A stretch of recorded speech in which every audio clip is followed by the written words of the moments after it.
کیسے ہیں دوستو؟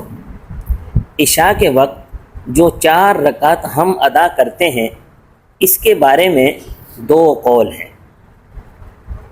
حضرت موسیٰ علیہ السلام جس وقت حضرت شعیب علیہ السلام کے پاس 10 سال قیام کرنے کے بعد اپنے اہل و عیال کے ساتھ مصر واپس تشریف لا رہے تھے، آپ کی گھر والی امید سے تھی۔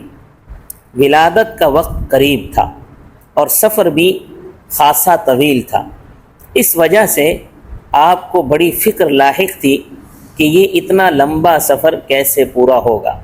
یہ پہلی پریشانی تھی۔ دوسری پریشانی کہ حضرت موسیٰ علیہ السلام کو اپنے بھائی حضرت ہارون علیہ السلام کی فکر تھی۔ اور تیسری پریشانی فرعون کی تھی کہ جو آپ کا جانی دشمن تھا، اس کا خوف اور اس کی طرف سے فکر لاحق تھی۔ اور چوتھی ہونے والی اولاد کی فکر لاحق تھی۔ ان 4 پریشانیوں کے ساتھ آپ سفر کر رہے تھے۔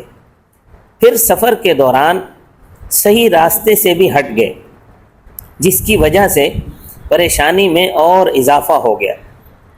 اسی پریشانی کے عالم میں چلتے چلتے آپ کوہ طور کے قریب اس کی مغربی اور دائیں جانب پہنچ گئے۔ رات اندھیری، ٹھنڈی اور برفانی تھی۔ اہلیہ محترمہ کو ولادت کی تکلیف شروع ہو گئی۔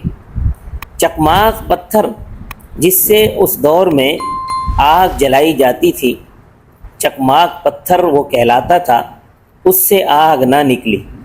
اسی حیرانی اور پریشانی کے عالم میں دیکھا کہ کوہ طور پر آگ جل رہی ہے۔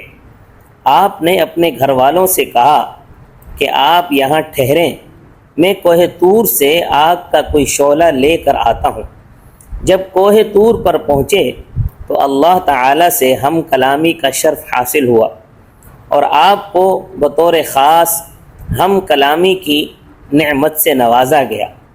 جب اللہ تعالیٰ کی جانب سے یہ انعام حاصل ہوا تو آپ کی 4 پریشانیوں کا خاتمہ ہو گیا۔ کسی نے بڑا اچھا شعر کہا ہے، تو ملے تو کوئی مرض نہیں، نہ ملے تو کوئی دوا نہیں۔